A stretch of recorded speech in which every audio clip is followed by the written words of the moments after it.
Hi friends, இன்றைக்கி கடலுக்கு வந்தோம். பாருங்க, மதியானமாக வந்தோம். முன்னாடி இவங்க மாட்டாங்க. ஒரு 4 மணிக்கெலாம் இவங்க மீன் பிடிச்சி உதறினாங்க. ஒரு 4:30 மணிக்கா இவர் ஒருத்தர் மாட்டினார். இது இன்னும் உயிரோடு தான் இருக்குது. அதுக்கு அவர் வேண்டி பார்த்தா எம்ஜே லாஸ்ட்டில். இது ஒரு நல்ல சைஸ். இந்த மீனை பிடிச்சதில் நாங்கள் இப்போ தான் ஃபஸ்ட் வாட்டி பிடிக்கிறோம்.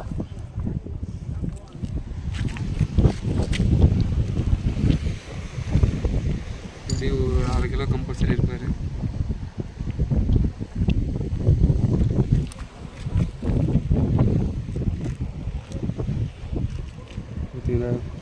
பார்த்தீங்களா, வலிச்சுன்னு ஓடுறாரு. ஒரு வழியாக தூக்கியாச்சு. நைட் ஆகிடுச்சு, அதனால் வீடியோ எடுக்க முடியல.